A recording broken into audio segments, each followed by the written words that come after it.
Hi, Hi, who are you? I am Almar and I'm an addict. What kind of addict? Attention addict. I love attention. Any attention. And what are we doing here? We're making a podcast. What is that about? It's about the things like people's stories, how they ended up where they are, ended up doing what they're doing. And it was supposed to be about something else, but I ended up with this. Who are those people? These are my friends. Basically my network, because I wanted to make a show about me, but I didn't really have anything to talk about. So I ended up looking at the network. The network was interesting, so I kind of thought, okay, I can maybe make something with this. So, do you have already a name for this podcast? Yeah, it's called The Bunker. How the hell did we end up here? And how is it connected to the theme? How the hell did we end up here? So basically people's stories and how they went from A to B and then to C, and with coincidences, decisions, traumas, basically anything that moves you to the direction or the point where you are. So how often are you going to have this podcast? I'm not sure, but maybe like two times a month, 3 times a month. So do you take yourself seriously enough? Do you have some sponsors? Yeah, like every other professional podcast, then of course I have sponsors. I have the Oat Bar. That's the greatest thing in Carlin. Sells amazing oatmeals and skyr. Everything is handmade. And it's available from 8 to 3 during the weekdays, closed on the weekends, but you can order on Volt as well. And it's a place that you really want to go. Healthy yet tasty. Sounds And good. then I have a company called Alfred. It's alfred.cz. It's a place where you can find jobs. You can set up a job watch. You can get notified whenever there's a cool job coming along. And it's a great solution for anyone who is either looking for a job or wants to change jobs, because you can find the right job without spending time looking for it. It's available in Czech, English, and Slovak. And check it out. Alfred.cz. So yeah, those are the guys. We're talking to Carmine today. Carmine is a father, comedian, coach, and a storyteller. He's from Italy, from Napoli to be exact. And on this episode, you can hear about his path and transition from where he was born to where he is today in Prague in the Czech Republic. We touch on few of the classic Italian topics, such as the mafia and Maradona, of course. But most importantly, Carmine explains us how he became a comedian kind of out of the blue after seeing a shitty show in Scotland. How he makes his jokes, what he can't say and what he can say, and how he deals with difficult audience. Enjoy. Welcome to the Bunker, Carmine. Thank you, Almar. Thank you. I'm very happy to be Fucked up here. your name immediately. I said No, Carmine. everybody does. No problem. And you're my first COVID survivor. How are you feeling? I'm your first, and I hope not the last. I feel okay. Yeah. In my family, we all got the virus 1 month ago, and it lasted for 2 weeks, although some side effects remain. For example, that's scary. My wife still cannot smell or taste anything 4 weeks after, right? Which has good effects. When the baby poos, she doesn't smell it. It's incredible. You have shit under your nose and you smell nothing, right? Which means I'm changing it all the time now. But Because otherwise she wouldn't know. she doesn't know. She doesn't know. She's like, "Can you check?" And I'm like, "How can you not, feel it?" It's scary after 1 month. Yeah. But other than that, we were fine, and we feel we've been lucky. Okay. So I think I saw you, the first time I saw you was you were doing a stand-up comedy here in Prague. And and I really enjoyed it. Saw you a couple of times, and it was always fun. Both content and body language was something that captured me. But if we go a little bit backwards, where it all started. So you're born in Italy. Whereabout? I was born near Napoli in the south of Italy, 1977, the year of Star Wars. And so it's not so far, but it feels like it's been quite a long journey. Between Star Wars movies or since you were born? Well, also in the sense of Star Wars movies, the way they are now, but also the way people are. Yeah. And the geographical distance between Napoli and here, I guess. Are you from a large typical Italian family or? No, pretty standard. 4. Uh-huh. I have one brother. He lives in London. And on my father's side, it was quite like we had big Christmas dinners. But other than that, no, not a big household, nothing like that. Mm.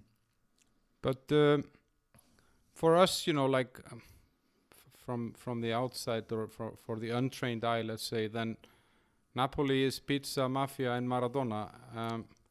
Is that correct? Or with the mafia, for example, or crime, do you notice it a lot there?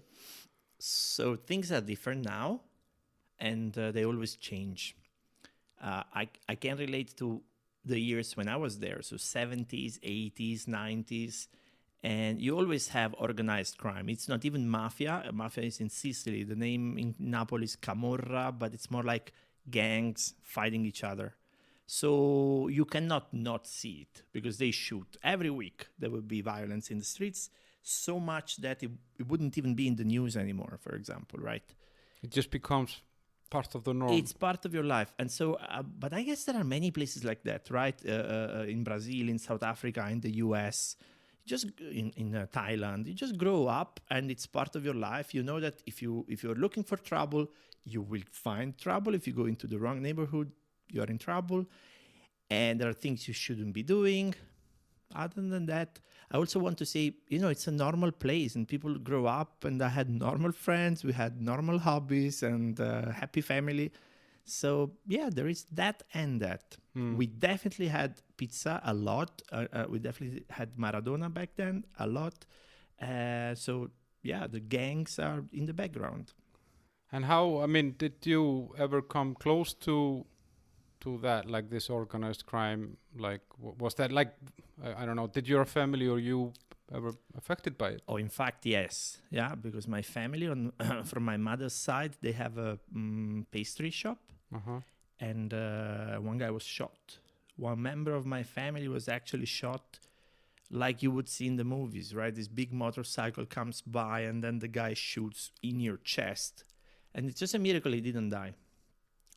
And we were thinking why, we were wondering why, if it was a protection money issue or gang wars, but apparently it's been a mistake. So this also happens when you live in a territory where, organized crime runs business. There will be collateral damage. And this is something that I don't think it's spoken enough, right? That is the one reason why it is a social problem. Because if you grow up there, you just know that violence happens, and it shouldn't be. But how, you mentioned protection money, would the pastry shop have to pay protection money there? Yeah. I'm not so 100% sure how it is right now, because I don't live there, so I don't want to say. But certainly in the 80s, everybody had to pay protection money to one family or another family. And what happens is when the map changes, so one family starts to claim your street. Of course, it's not a diplomatic thing with the UN and so on. They would just come to you and say, now you pay me. Mm-hmm. And then you're like, but I already paid the other guys. But there is no tribunal. There is no authority there. You just either you start paying twice or you protest and then you suffer the consequences. And you can't go to the police. You can. But if you're alone, you're in big trouble. Mm-hmm. So the way out of this is to shed more light. So when the media is very attentive, when there is a lot of social participation, for example, then the criminals are weaker. Yeah. Because they cannot do so much. In Palermo, Sicily, they did a fantastic initiative. They started to put a sticker in their windows saying, we don't pay. And when everybody does it, nobody can actually enforce it anymore, because the mafia was actually powerless. You cannot kill an entire street. You cannot bomb. You cannot do carpet bombing. You know what I mean? So when one is isolated, he becomes a victim, disappears. But if everybody reacts and society is there, journalists are there, that's the way out. Mm-hmm. Yeah, that's by kind of not keeping it in the darkness. Yeah, absolutely. It thrives in the darkness. Mm-hmm. And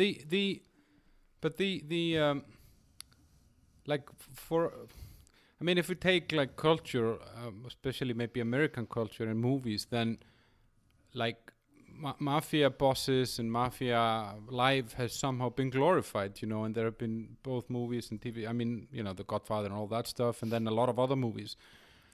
I mean, how accurately or inaccurately do you think that this represents what actually was going on or is going on? That is part of the problem.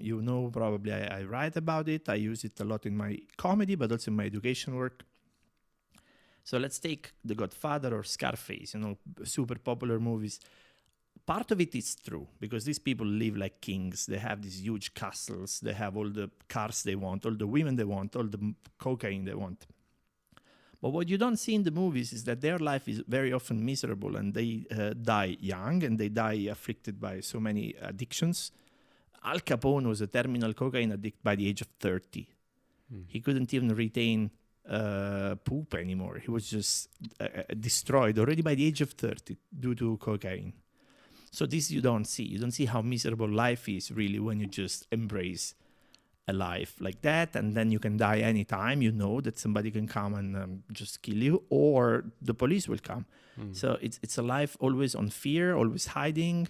So you end up having all these cars and all these beautiful things that you cannot even enjoy. And I think this part of the story should be more present as well. Yeah.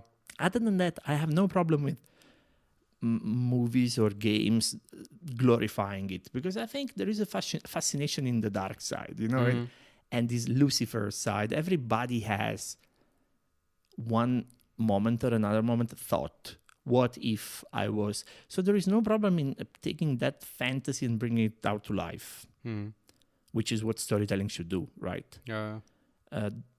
Ideally, we should give a complete picture. So Scarface is a good example, for example, because the guy falls at the end. There is no redemption. It's dark. While in The Godfather, it's more tricky. And it's interesting how in those movies, what I always found so interesting is how we can be tricked into actually loving someone who kills for a living, or ruins lives for a living, because there is always a victim in this somewhere, But we don't. I mean, obviously, this is pop culture. This is fiction. This is not reality. But it's somehow glorified. But these are because they work at very deep levels. And if you think about the archetypes, these legendary characters that somehow are in our collective unconscious, there is one that's the fallen angel, and there is another one that's the prince of thieves, like Robin Hood. So when you create a character that's able to touch on those elements, people just resonate. We all love to see a story of a guy who steals to the powerful and brings it back to the people. And sometimes gangsters, at least in the fantasy, did that. They pay back to the community somehow and help the weak. Or they are one of them. They come from poor. Yeah. And so it's a social revenge, if you like. It's interesting what you said like this with the archetypes, because it made me think like, it is, we ignore the dark side because there is a good side that we can relate to somehow, that, like if you take The Sopranos, I don't know if you've seen that one, but that guy is a total bastard, Tony Soprano. He's sleeping with his best friend's wives and stuff like that, but still in the end, like you feel sorry for him. Because Tony Soprano embodies the archetype of every man. It's this everyday guy, every ordinary Joe. And Jung would call it every man. And this is one of the most strong, because everybody can relate to a part of it. Yeah. Right? So you have this prince of criminals, but he's just like one of us. Yeah. And this creates a very strong sense of connection with every audience. Talking about fallen angels, Maradona, he just turned 60, and now I saw that he was admitted into rehab. Again. Recently, yeah, probably not his first, but so he played his football for Napoli, and how was that? Was that like a match made in heaven? I have goosebumps right now. Yeah. Because imagine being a child in that part of Italy. So I don't know how many listeners would know that, but Italy wasn't born one country. Italy was broken into many countries until mid 19th century. And then it was unified by war. Now we have this narrative of unification, blah, blah, blah, but it's mostly propaganda because it was a war. And so the South was exploited for many years. People were taken, businesses were destroyed, land was destroyed. And of course, this is one part of the story, right? But so if you grow up in the South, you know that something has been stolen from you, and now things are not as good as they were supposed to be. And you grow up like that, with the feeling of injustice. Everything good in Italy happens in the North. Mm-hmm. And then this guy comes and completely turns the table and changes the narrative. And it's a match made in heaven, as you said, because the story of Napoli is the story of Maradona, and vice versa. He was born really, really poor. Now I got goosebumps. Exactly. He didn't even have the money to buy a football or shoes, and then he rose to the stars. And when he came to the city, there was a big skepticism, but also a big enthusiasm about this figure who was very, very good. Everybody knew it already. He was coming from Barcelona, but nobody knew how good. But Napoli was a bad team at the time. It was just almost at the bottom of the table. And then he was able, almost by himself, he was able to just raise it. And in 2 or 3 years, I think, Napoli won the first league and almost won another one, and then went on to win UEFA Cup back then, and then another league. So Napoli was on top of the game and on top of the news. It was glorious. Yeah. I remember when Napoli won the first time the league, everything was painted in blue, like with spray paint. Everything in the city was painted in blue. If you had your car parked out, it would be, the morning after would be blue. Yeah. And people didn't mind. Yeah. Like, it was just, I'm part of the celebration. Yeah. The problem was if you were a supporter of another team, then you were really sorry twice, because also your property was vandalized. Yeah. But other than that, it was just a carnival, But did he somehow get the city on the map, or get it somehow? I mean, here we are 40 years later and we're still talking about it. Yes, he did put the city on the map big time. There are still documentaries made about it, and then you see how Napoli was in the late 80s, early 90s. And again, it's a heroic narrative if you think about it, because it's from the ashes up and then again down, and this is really just the perfect story. Yeah. He's quite the character. I remember when I went to Napoli, I could still see there were flags with his face on, and they were still selling his T-shirts. And this is like 3-4 years ago. Altars in the streets, shrines like to Jesus or something. People keep their his T-shirts. People keep his hair. He's worshipped like a god. But he was different than the other football stars like Pele and Beckenbauer and all those, because he never really capitalized on his fame, right? In some way. He was always a man of the people, and he was never a system guy, so a man of the big machine. He was against putting his name under trademark, because he said, and I quote, this is in the documentary that came out last year, he said, I don't want Nike or Adidas to make big money from my name. But if the average Joe fakes a T-shirt and sells it on the street with my name on it, I'm happy. If I'm helping ordinary people to, live by, that's good for Maradona. He used to speak about himself in third person, really like dissociated sociopath. But in this way, he was a man of the people, and just the people loved him. And this, what you're saying, this is a perfect match with the city, because it's the city of the underdogs in some way, right? Exactly. It is an underdog city. Used to be capital of a kingdom for 5 centuries, and then nothing. And a lot of people have just to improvise and get a living day by day. There is a huge underground economy. They're huge. Yeah. I guess a lot of that is fake merchandise with the Maradona name on it. Still, but Napoli was doing not so much anymore, but it was still doing well in football. So still, you can buy your fake T-shirts. But that's also why, in a way, I'm very happy I was born there, because in the culture of the city, you have problem solving, creativity, a certain sense of fatalism, because the Vesuvius is also there, right? This is huge. It's like living under an atomic bomb ready to go off.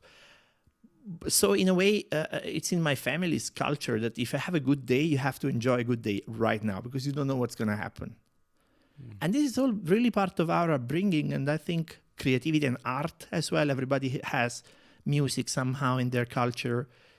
And I'm grateful I come from there. Good food, especially. And it's a beautiful city in its ugliness somehow. Do you know? I don't know how to say it in a better way. That it's not like monumental cathedrals or buildings that you necessarily remember. There is that too, though. But somehow, for me, it was. Mind me, I've only been there once, but. For me, it was more like the colorfulness and the kind of, I don't know, it was some rawness there that I really, really liked. Yes, I think I would agree with that, and it's really authentic still. Yeah, the spirit is there. Yeah, the spirit is there. No matter where you're from or your color of your skin or anything, you can stop in the street, have a chat with some people, and everybody's a comedian there, so they would have jokes, maybe even invite you for a coffee or share whatever they have. And this is still happening. Mm-hmm. So profit is not the 100%, number one drive behind everybody still, which is something you have in Rome and the other big cities in Italy. Unfortunately, this popular life is a little bit forgotten. So you grow up there, normal family. You went to see Maradona, right? Once. Yeah. And I remember, yeah. How old were you? If I try to track, I think I was maybe 11. Yeah, in 88. Yeah. That must have been amazing. The match wasn't great. I think it was 0-0. But what I remember was, you had San Paolo, the stadium, full. Yeah. Full. 60,000 people in one arena. And back then I had never seen anything like this. Anything like that, yeah. So, and chanting the name, chanting the Diego, it was unbelievable. I think I've only seen it in the Gladiator movies and something like that. Yeah, it's that feeling. Yeah, he was their icon. I mean, and still is. Still is. Yeah. So we had pretty normal life, but then you study there and you go to university, right? Yep, I studied business. Yeah. Was that the obvious choice? No. The thing is, I had no idea what to do because I liked, and I still do, I like many different things. So I knew I wanted to study something, but my dad wanted me to study something technical, and I didn't. So in the end, I studied business because it's a compromise, and nobody was really happy, but nobody was hurt. I enjoyed parts, but I didn't really like it. And so in the end of the day, when I was done with it, I just started to find a career in what I really wanted to do. Which was youth work and education. I started to work in the European Information Center in a small city in Italy, which is called Viterbo. Not many people know it, even in Italy. And my job was to bring information about opportunities for European projects to the young people of rural schools, rural communities. I was driving, I think, I don't want to say a number, but I was driving everywhere in this region, which is Lazio, the central region of Italy, where Rome is, which is mostly rural, small villages. And I was the guy going from one school to another and to a municipality, telling people about how to study abroad, how to go abroad for youth exchanges or for volunteering. It was fun. And I did that for almost 10 years. In the meantime, I was developing myself as a speaker, as a trainer, as a lecturer. And so that became my freelance profession as soon as I could. Sustain it. Yeah. And how, lecturing what and training what?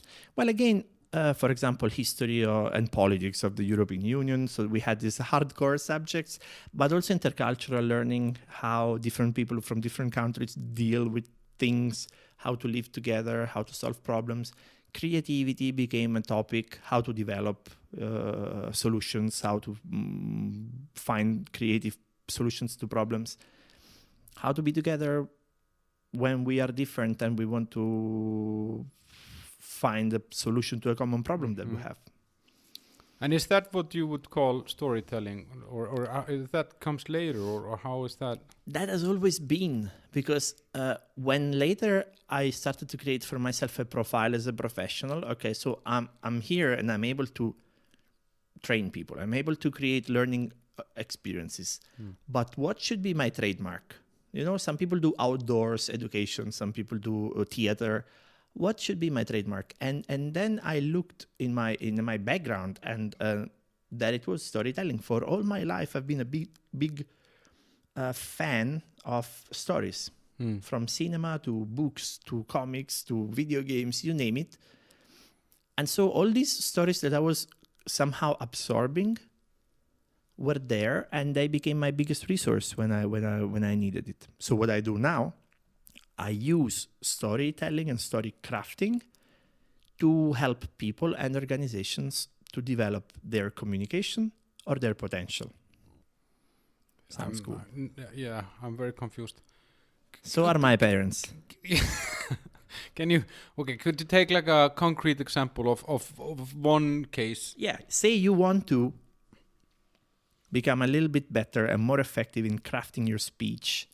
We could take a series of workshops and go and see a little bit the art and a little bit the science of why stories are so effective and how to tell a good story, how to structure a good story, what are the stories that fascinate us and why.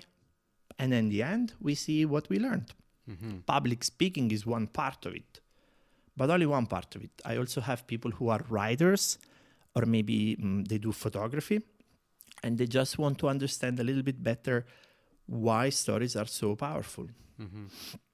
Companies and NGOs who want to understand what are the hidden messages in what we put out, for example, adverts. Now I get. Now when you mentioned corporates and stuff like that, then now I get what you mean. So it's basically the story behind the brand, or the meaning behind what we do, etc. Yeah. That's why archetypes are important, the framing is important, values are important, all the hidden elements of communication that maybe you see just one brand and you immediately don't recognize, but it's all embedded in there. Yeah. So you're like a hypnotizer. No, I am a traveling collector of stories, and then I tell the stories and people see something in there that becomes theirs. And this brought you here to Prague, right? In a way, yes, because that's how I met my wife. She's Czech. She's Czech from Ostrava. And we met in Switzerland in 2011 in a training course on the Alps, which was about rites of passage in nature for education. Sounds scary, right? So, yeah, punishing someone to pass an exam or... Rites of passage are ceremonies that people create to celebrate moving from one stage of life to another. So in short, a wedding is a rite of passage. So is a funeral. And there are beautiful ways and very effective to create them for education. I did it for myself, for example. With my wife, we went to the desert of California in October 2014, and we joined the ceremony there, which comes from the Native American tradition. And it's called Vision Fast.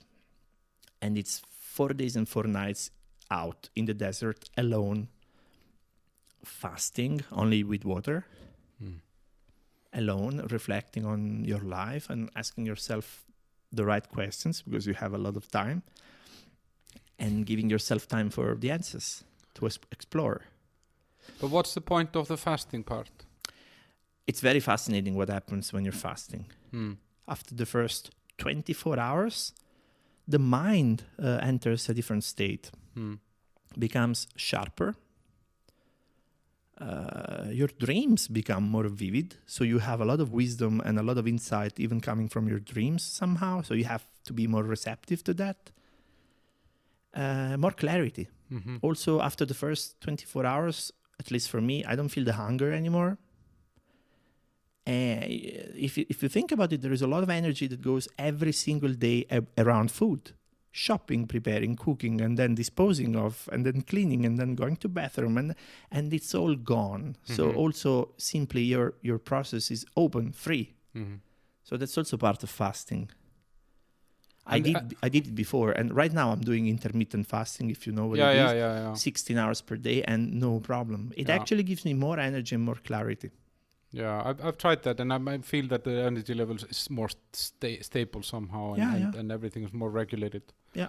But how? So this 5 or 4 days without food and in the middle of nowhere in the desert. What was the purpose? I mean, it's a passage. It's from one stage in life to another one. Was it? What was that? We wanted to celebrate. Well, I wanted to reflect if I was ready to move from Italy and to move to Prague. And in that process, I also decided to propose to my wife, so also to step into that chapter of my story. So right after, I actually proposed to my wife, who was also there with me. So we did the whole thing in the desert. And I found the energy and the decision to do it. You know, that I was ready to step into what was my next part of the story. So in this way, the rite of passage is that is it how do you say a catalyst? It has elements of that because it's a challenge, also physical and mental, right? So if I want to be an adult, I need to be able to organize resources, organize time, be responsible for myself, take care of my shit. And when you're out in the desert, even if it wasn't dangerous, I also want to say that no danger at all. But you have to be a little bit careful because, you fall, you break a leg, you are in trouble. And so that was part of the experience. Also managing your water carefully, not eating for 4 days. But another big part is simply to be alone with yourself. And I remember having so much time. I went out to reflect on one of my biggest issues, which is the fear of dying. And I was there. And sometimes when you're there alone, especially in the night, you just can't wait for the time to go. I'm like, I can't wait for tomorrow and then the day after, and then I'm gone. And then this huge idea appeared to me. I came here because I'm afraid of dying, and I can't wait for this to be over. It's such a big irony right in my face. That was a huge moment. And did it change your fear of dying then? Yeah, it changed that. It changed my fear of commitment, my fear of change, my fear of moving. I will not say they're gone, but they were transformed. So this is a pretty big point in your life because, it kind of yields off a lot of, you're challenging your inner fears on a lot of different elements. And then, you decide to propose to your wife. Yeah. So, and sometimes this is also part of what I do now, working with groups, or I should say before COVID now. Live events are not happening for a year, but this was also part of what I did. You would form a group of people, adults, meet for a weekend, and in the middle of the weekend you organize somehow a little experience that reminds this. For example, spending the night out alone in the woods is enough.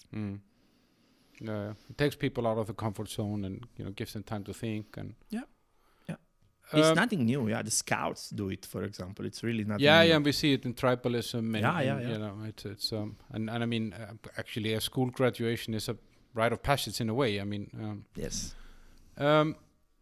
So, when was it? How long have you been here in Prague? I mean, what year did you come here? I moved in 2015. Okay, so it's 5 years coming now, right? And how has Prague treated you? Oh, I was happy to be back in the city because I was born in the city. Then for 11 years, I lived in these rural areas, and but deep inside, I'm a city boy, which means good and bad. But I was happy to be in the center of Europe, in a city that's economically thriving, and a lot of people don't know what that means, how lucky they are just to be here, where everything is happening. And I love living here. Of course, is it perfect? No, but no place is. And then there are different cultures. So I have very international group of friends like you, my American friends, my Czech friends, my English friends. And this is also something I love, because if you live in Italy, in a smaller town, you don't have that opportunity, right? And this opens your mind. But does it? But do you see, like, Italy differently now after you moved away? I mean, does the distance change it somehow? Yes. In what way? Good and bad. I don't think there is any one expat who's 100% happy of leaving, because there are things you miss. Of course, my family is still there, but also a strange feeling of guilt, like I left. There is this idea that you left a place and then... but looking from a distance, I see that Italy is not doing very well right now, and what they miss is the capacity to change and to embrace future. It's a country with a very, very old history, and sometimes that's dominating. It's limiting. Yeah, people are always looking back. The legacy. Yeah, always looking back. Very conservative, very traditional. While here you have past and future, and I'm happy. Another thing is, when you're an expat here, for example, here in Prague, I can only follow 40% of politics, which means I don't understand all the bad shit that happens. But this is also liberating somehow. Yeah, you're somehow in a bubble, in a way. Yeah, although, for example, my wife is Czech, so I really try to keep a grasp. I vote. I really try to keep a grasp on what's happening, but I don't understand everything that happens. And I think that's, in a way, healthy, because it gives a distance. If you could take one thing from Italy and bring it here, what would that be? Oh, I think a little bit more, but I have to be careful here, because this is stereotyping a lot, right? So I was going to say happiness. A little bit, it's easier to make friends and then to stay friends wherever you move. Yeah. So in places in different places in the south, for example, you become best friends in a week. In other cities in the north, for example, it's harder. But here, people have closer communities, and you really need to break into them. For example, by marrying one. Yeah. That worked in my case. Otherwise, it happens that people just wouldn't take you as one of their friends. And there is nothing bad and evil in that. It's just the way it is. It's just the culture, yeah. It's just the way it is. They have their buddies and they go for beer, and you're not invited.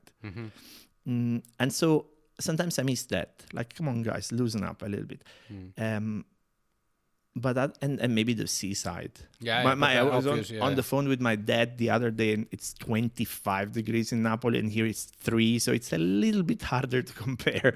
Like, really, I miss the blue sky, Dad. Yeah. Right.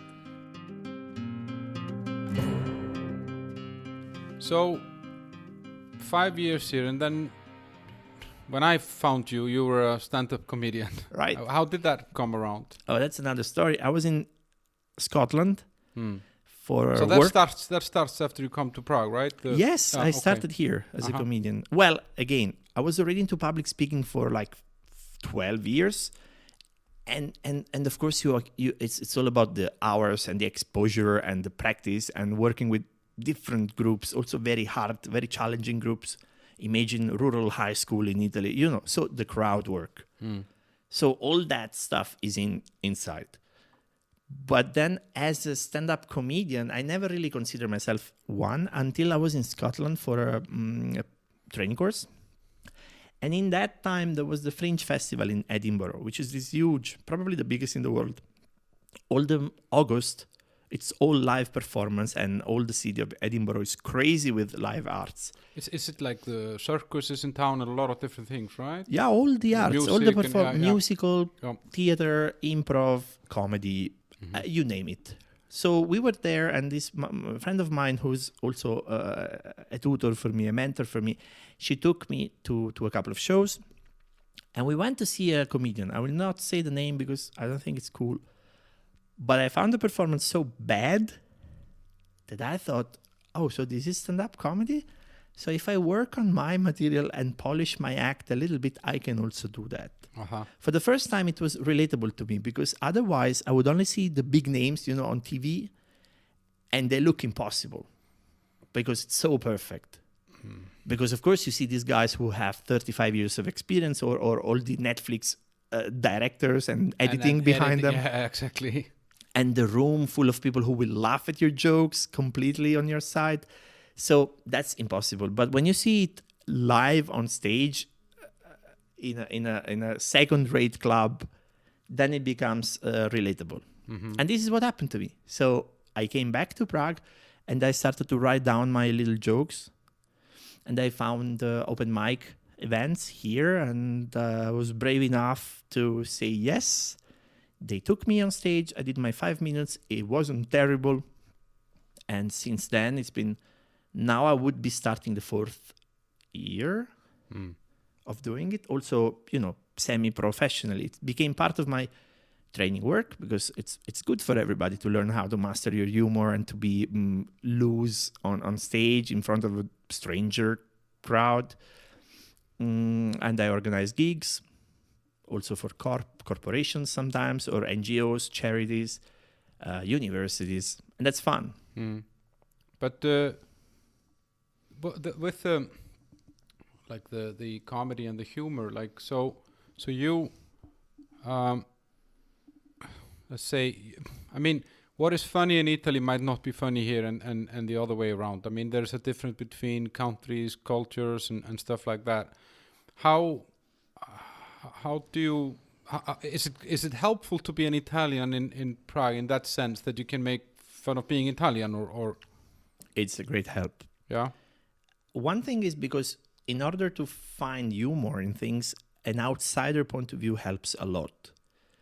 And for example, I was reading that in the US, 4% of the population is Jewish, but 60% of comedians are Jewish, or something like that, right? So an outsider perspective is a great help, because you look at everyday life and you find all the contradictions and the paradox, which normal people wouldn't see because it's their life.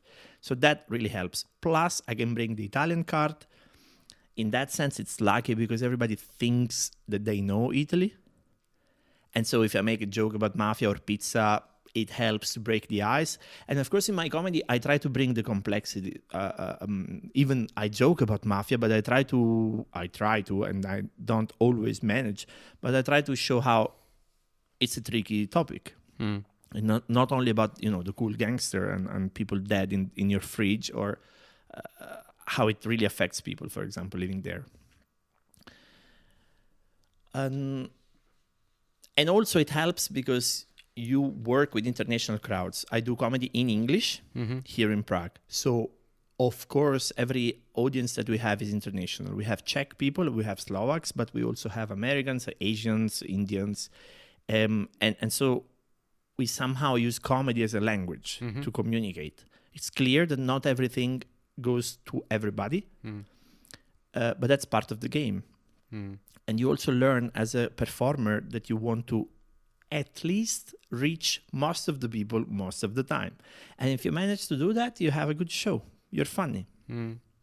But do you see, like, let's say, is the humor, the Czech humor, different from the Italian humor? Or, I mean, and do you need to somehow try and adapt yourself?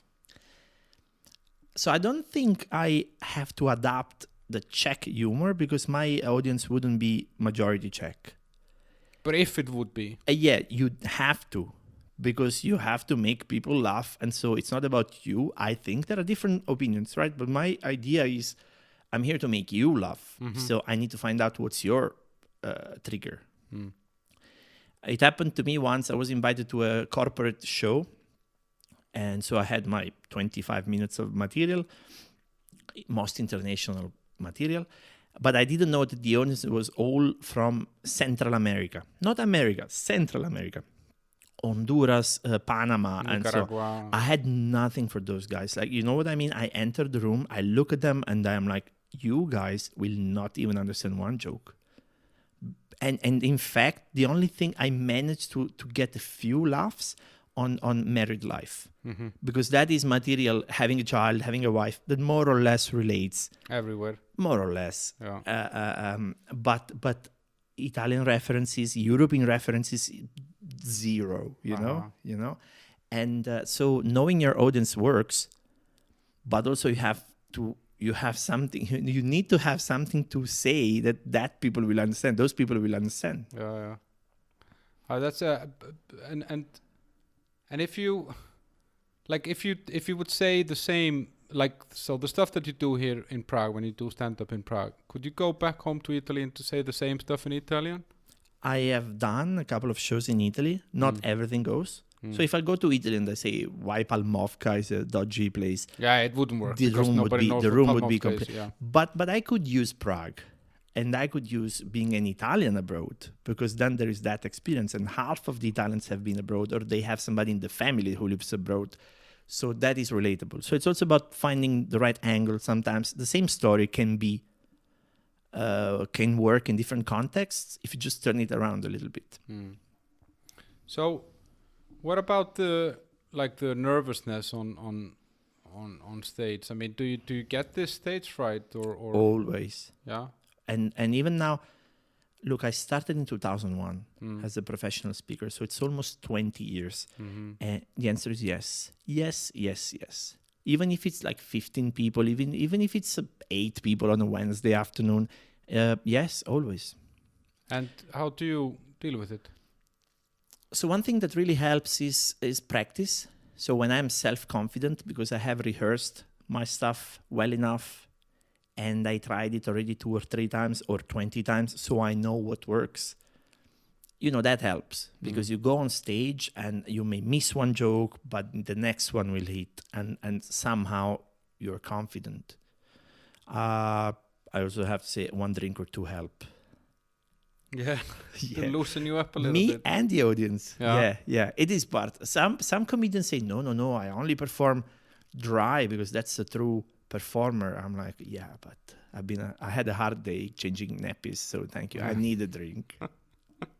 But the so when is it, like, when you go on stage, you're doing your comedy, like, when do you know if you're good or bad? I mean, what's the, like, do you feel it on the inside from the start, or is it just the response from the audience, or what's the I think in order to create comedy, connection is the key word for me. And so I wear my comedian face. No matter how I feel inside, I put my mask on, I get on stage, and I start to connect. I look at people in the eyes, and I make the first 2 or 3 jokes that are icebreakers. And then I know how the night is going to go. Sometimes there is a bad start, and I can snatch the act back, like I can get a few laughs, but I can tell from the beginning. And that's how I know. Yeah. It happened to me that I changed my material mid-act. Like in the middle of an act, I'm like, I don't go this way. I don't feel comfortable. I don't feel confident. There is no reaction. And so I sort of go 180 degrees back into something more comfortable, more maybe even easier somehow, less edgy. And is that so you can just kind of stop in your mind and go back and, okay, I'm going to change course into, and then you have material for that course? It comes with practice. Because I have now, or I should say I used to have, because now I have very little practice. We were doing live shows in Prague, July, August, and then stopped again. And so it's very hard, because it is really like tennis. If you don't practice 3 times per week, you lose it. But I used to have a couple of hours of material, maybe 50 minutes of strong material. I did my solo show in February and it went well. So when you have 50 minutes, you can choose. Yeah. You can choose. And so if I feel, okay, fat jokes will work tonight, mafia jokes will not work tonight, or let's go airplane because these people have been traveling to be here. And so this is something that you can do when you have enough choice to choose from. You have a stock in the warehouse. The pilot is always on, and when I'm performing, half of my brain is performing and the other half is checking constantly how it's going and what should I do next. It's multitasking. It's very scary. That's Yeah. why the nervousness. Sometimes my hands really shake. Mhm. But then when it works, it's really beautiful. But you say so, like you say that it's happened to you that kind of midway through a set or in the beginning of a set, you feel that this is not going to work here. Let's say, I don't know, like you mentioned, like fat jokes might not work in a certain crowd, and or I don't know, feminist jokes or whatever. But do you ever fear that the jokes that you're making today will prevent you from I don't know, getting elected as a politician or getting appointed or getting a new job or whatever in the future, like we're seeing happening all over the world? I don't know. I really don't know. But do you think about it? No, to be honest. I don't think I'm at that level, Hollywood level, that one past tweet could compromise my career. Maybe if you are into Disney movies and then they really go and screen your Twitter activity for the last 20 years, and if they find a racist joke, they stop you. But to be honest, I don't have an issue with that. If Disney sells to children, that's one thing they want to look after, and it's fine. It's their choice. I never lost an opportunity, and in fact, I think I got more. Because I have this double life that I am a comedian, but I'm also into education and human rights and civil activism. And everybody needs a laugh. So sometimes it happens that I was called as an entertainer at the end of a conference on European education. And I was like, the jokes that I do, right? They can be quite dark. And they were like, don't worry, we need it. Everybody needs to laugh. And when you're there as a comedian, you have a special license to kill. You are allowed to tell dark jokes, but everybody knows their jokes. And sometimes when they ask me, the metaphor I use is boxing. So if me and you, we punch each other in the face right here outside, people see us, they're going to think we're crazy and they're going to call the police. And I'm happy because you will punch the shit out of me. Not in the Czech Not Republic. here, you're right. Not here. But let's say in another country where people have human feelings, they would see you punching me in the face, they would call the police. Yes. And I'm glad they do. But if we do it on the ring and we call it boxing, it's all right because people know it's sport, it's entertainment, and they even pay the ticket. And I think it's the same for jokes. If I start telling abusive jokes here in the street, well, again, maybe here they would pass, but in the street or in a pub, it's a guy abusing other people. But on stage, it's something else. It's a ceremony. It's a special place. And people need to have that special understanding that what happens there is not necessarily real. And it's not even what I think. Sometimes I say exaggerated stuff just to provoke a reaction in myself and in the audience. And if people hate the joke because it's a racist joke or a heavy joke, I think it's great. Like, ask yourself why you hate the joke. Don't hate me because I'm only a messenger right now.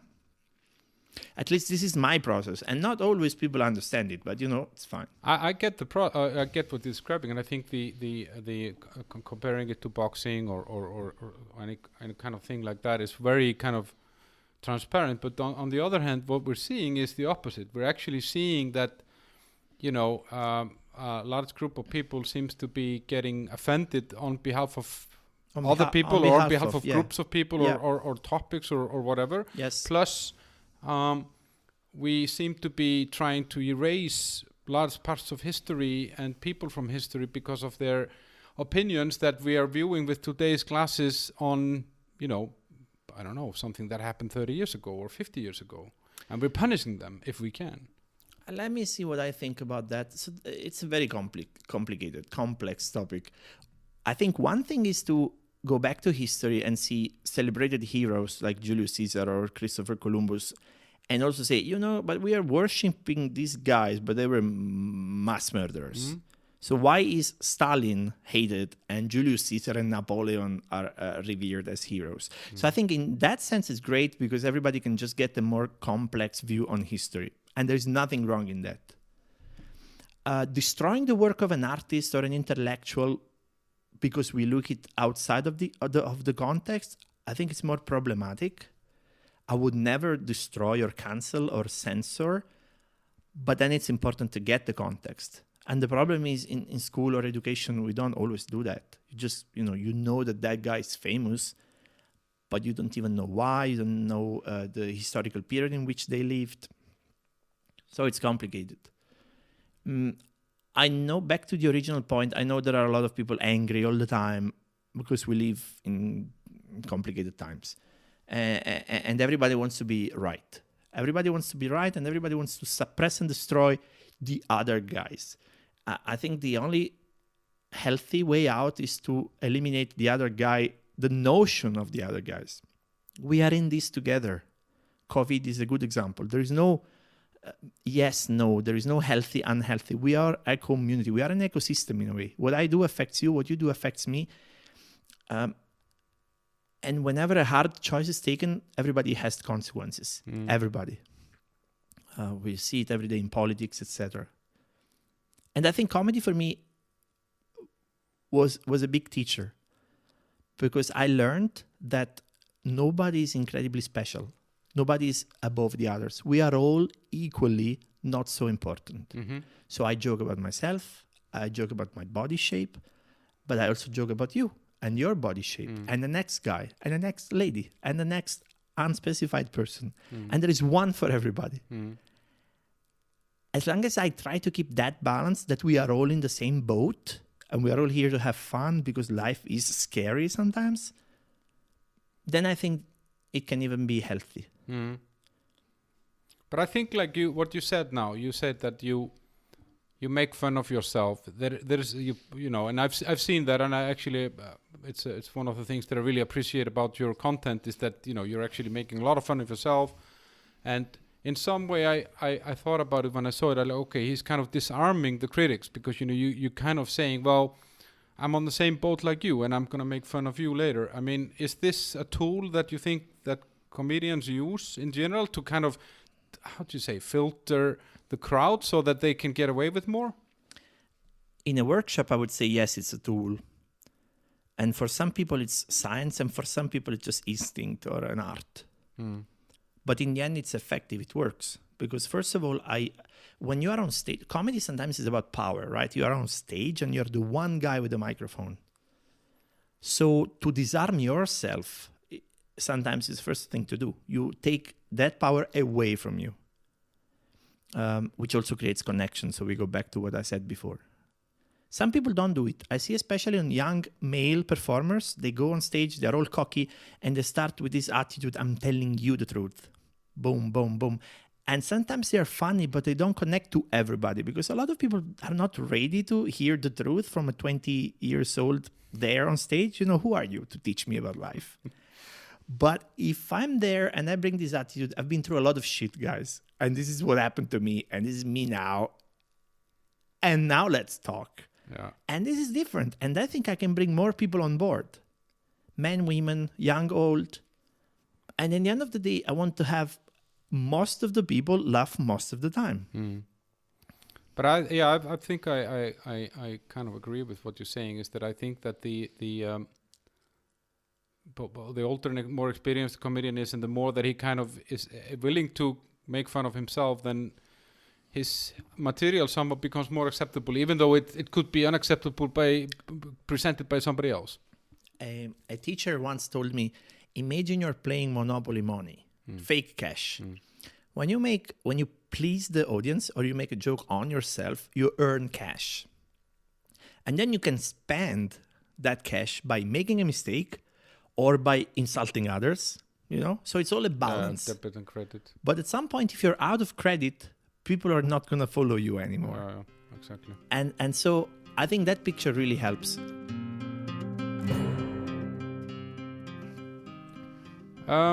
So what about that guy in the crowd that is always yelling when comedians? There is always this one or two guys or girls or something, or, you know, hecklers. Someone. Yeah, Yes. hecklers. Yeah. Hecklers. How does that? I mean, is that disturbing? For me, yes, a lot. Maybe because of what I told you, my mind is always multitasking. So if somebody says something, even in the back of the room, I am completely distracted.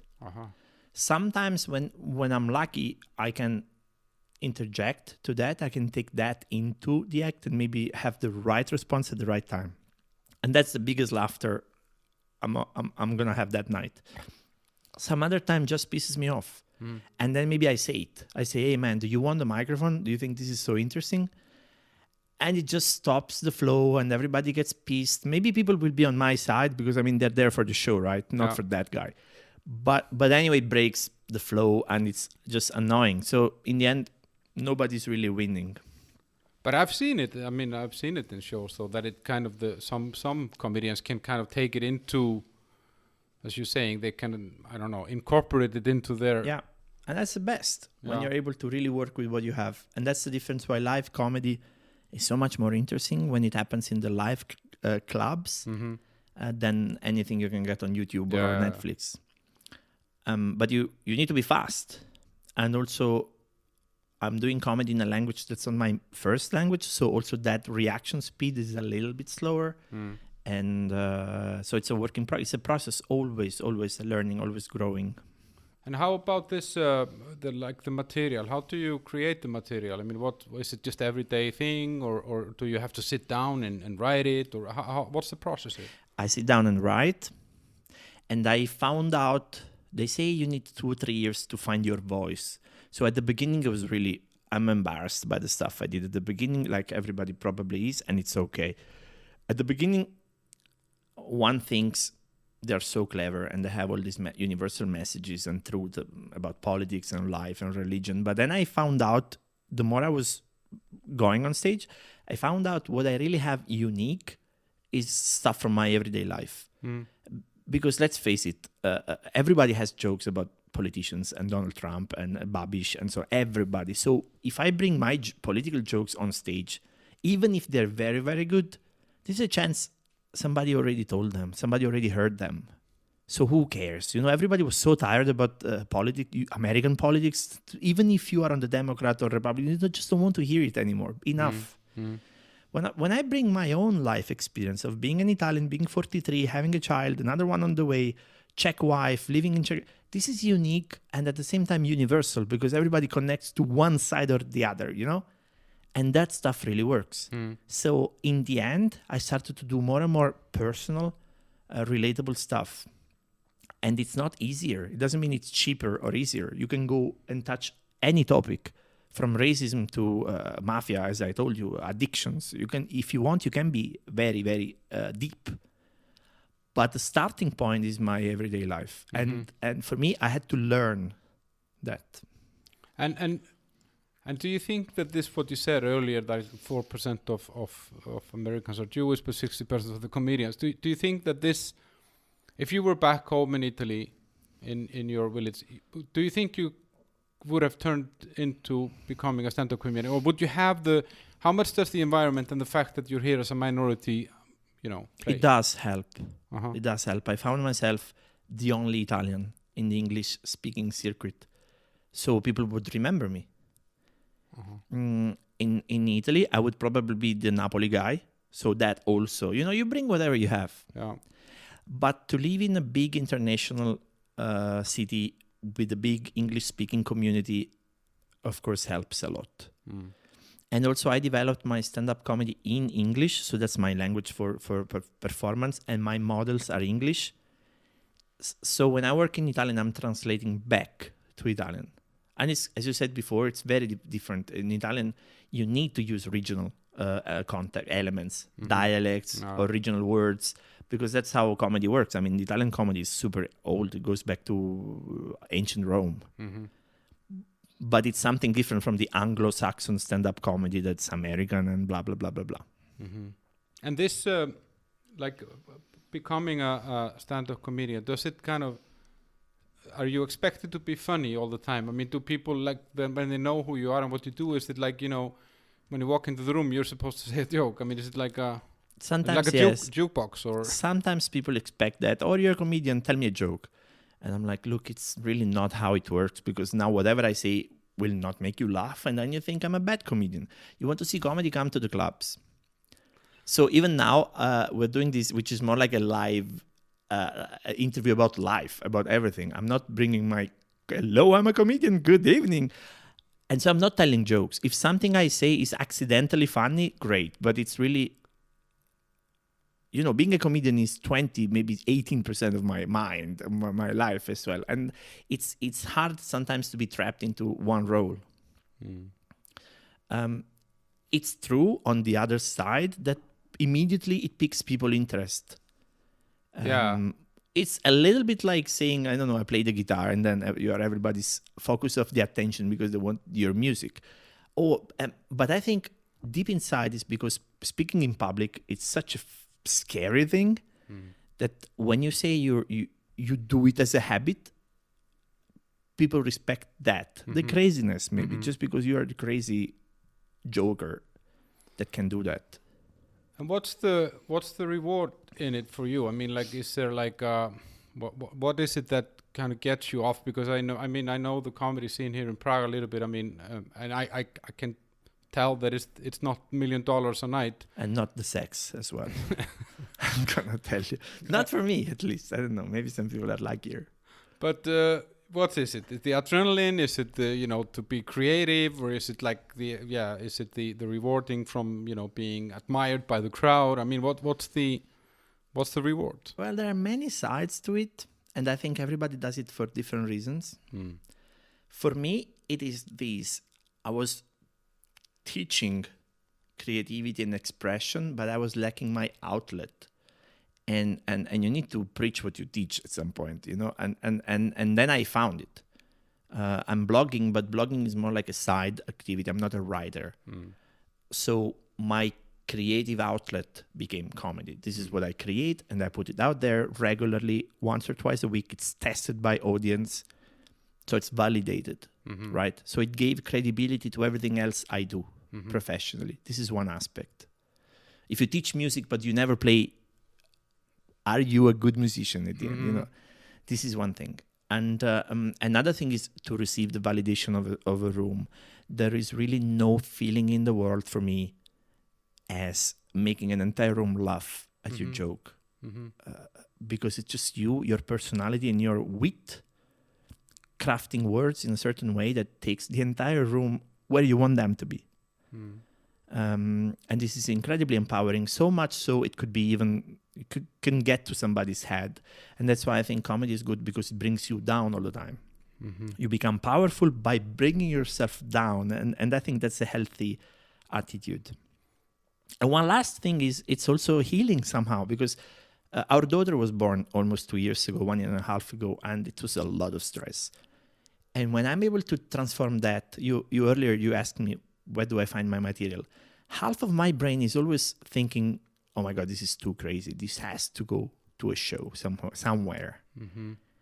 So there is part of my brain that's living in the moment, and the other half is recording, right? So you might be translating a negative experience into something comedy. Funny. Yeah. Being present to my daughter's childbirth was such a shock. I was in trauma, like physical trauma, for 2 days. But then it became a comedy gig that I used for 1 year. And being able to, it's really processing the toxic shit that happened to you, and you make it into something positive, and people laugh. And through that fire, it's purified. And I feel better, and maybe the room feels better. And then in the end, the net is positive. But I mean, there is not always everyone happy. I mean, how do you get like hate mail or something? I mean, I know you have a blog that you get some feedback there, but I mean, how does this work? Do people communicate to you and tell you that you're an asshole and stuff like that, or? I don't do, maybe because of who I am, I don't do confrontational stuff. Some comedians really confront, like challenge single members of the audience. And maybe they do receive personal attack. I don't. So I may say something that's offensive to somebody, but it never happened to me that they say, hey, dude, that shit should go, or how dare you. It happened to me that somebody comes and says, this stuff could potentially be funny, but it has to be good, and you were not so good. And then, it's one feedback. So I'm like, thank you very much for your input. What is your comedy, by the way? What is your show? So can I come and watch your shows? You don't have any shows. One of us is a comedian, the other one is not. Thank you for your input then. Everybody's a critic, right? Fine. Thank you very much. But as I said, when I managed to have most of the people laughing most of the time, mission accomplished. It's a good show. So So you've used the comedy somehow as that's where you, how do you say, it's an outlet for all your other things. And it's interesting, Carmine, that you, like, how does your father feel about all this? Because, he wanted you to study something technical on engineering. You study business that you never use. You go into storytelling that nobody understands what it is until they are victims of some sort of a sub-story that guys like you created. But they do. I mean, I'm doing quite well business-wise, so Yeah, some people must know. Yeah, that's what I mean. It's just behind the scenes. It's not visible to us in a way, because it appears in something that we see, but we don't know the process behind it. Right. So, storytelling that your father probably doesn't understand, you moved away to a country that has a culture that he probably doesn't understand, and then you do stand-up comedy, which, I don't know, I would have to like to hear the conversation when you told your family. I can tell you right now. Yeah. So first of all, in storytelling, they say when you want to tell a deep story, go to the father conflict. Go with the conflict with the father. So thank you very much for bringing that. This is really giving us closure. There was a big conflict with my dad.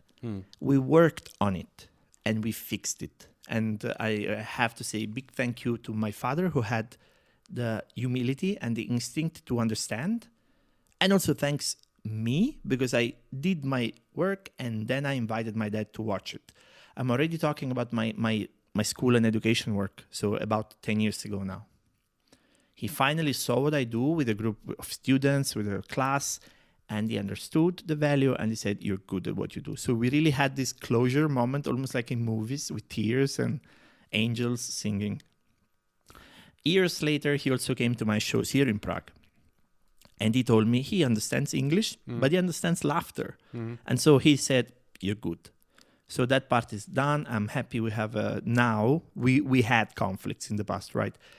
But right now, we have a healthier relationship. I actually miss them a lot because they're in Italy. They're in lockdown forever.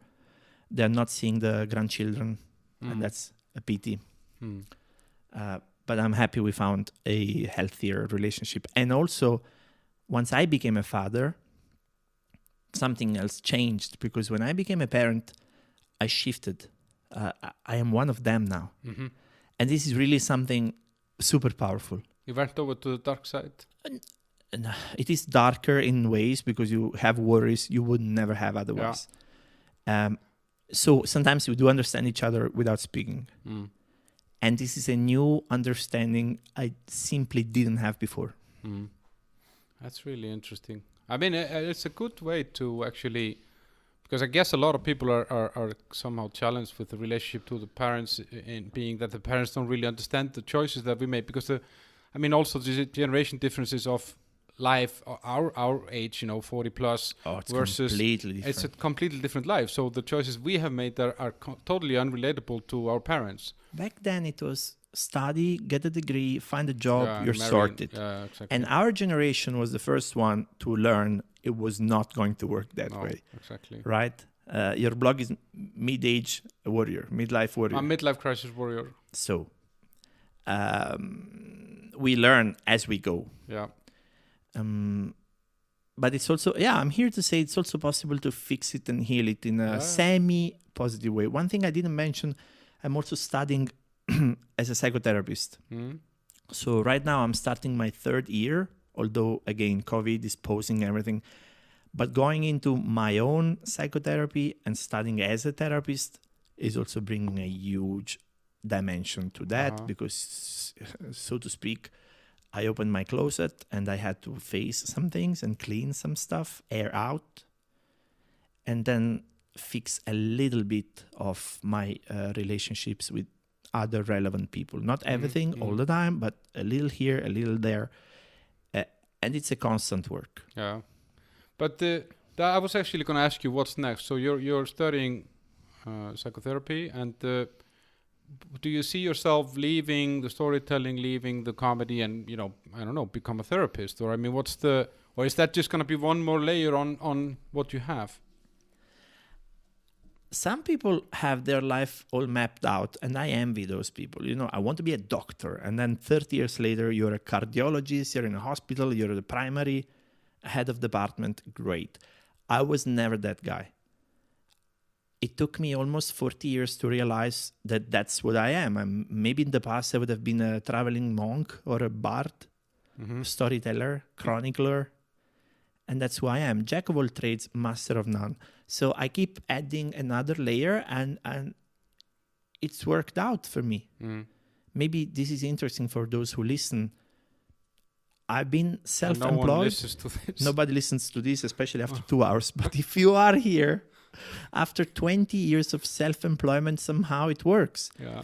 And I think this is the thing. When I do the things that really passionate me, they find their way to the market. Yeah, exactly. Because I'm not faking. I'm not faking 1% of what I say. Okay. It's great to have you, Carmine. It's an interesting journey from Napoli to stand-up comedy in Prague. It's with a lot of pit stops on the way and twists and turns, rites of passages and stuff. Yeah. Where can people see more about you? You know, you have this blog.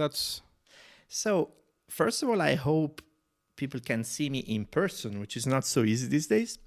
If they're interested in my comedy work, they can find my stand-up comedy page on Facebook, Carmine Rodi with the R, stand-up comedian, and just like it. And right now I'm just posting memes because that's the life we're doing. But back in the day, I would post all the shows live that I do, mostly in Prague, but also touring Europe in different places. So that's if people want to see the comedy I do.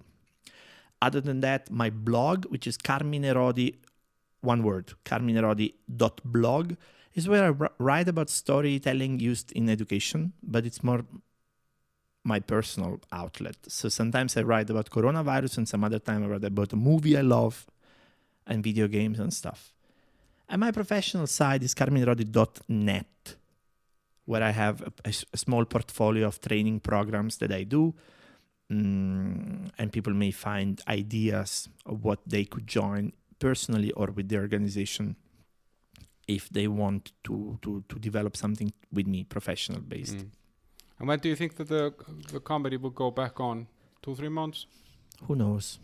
In Prague, we had it pretty easy, the first wave. And so in June, we were already doing live shows again. But right now it's bad.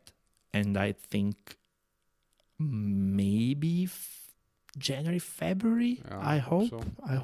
Because winter used to be the golden time for comedy because, it's cold outside and long nights. Yeah. And I miss those days. Yeah. Now I'm doing some shows online. I have a corporate gig in a couple of weeks. A company hired me. I will be emceeing. But it's weird. It's weird, man, because at least for me, I don't see people's eyes. And it's a tension that you need bodies in the room. Yeah, you need to get that connection. I mean, this is why I want to do these recordings, in person, because that is it's true. Much better. Anyway, when people are home, you have 1,000 distractions. You have your dog barking, you have the baby crying, and then you have Facebook open on the other side, and so it's simply not the same. No. It's been great to have you, Carmine. Thank you very much for inviting me. Sharing all this. Those of you listening, thanks for listening in. Please follow the show on Spotify, iTunes, Google Podcasts, Podbean.com. You can follow the Facebook page that's called The Bunker, How the Hell Did We End Up Here? My personal Instagram is Midlife Crisis Warrior. I have the same on Twitter. And there is an Instagram page for the show as well, The Bunker Prague, I think it's called. Thanks to the sponsors, Alfred.cz and the Oat Bar in Karlin. They have been very supportive, and I think this is kind of everything. Share the show, obviously, review it, tell everybody that I'm great and blah blah blah. And me too. Yeah, and Carmine, he needs love as well. I mean, his comedy is down, so we need to pep him up a little bit. And another baby's coming, so God knows I need help. Yeah, but that's it. Thanks for coming. See you guys around. Bye bye. Thank you. Bye bye.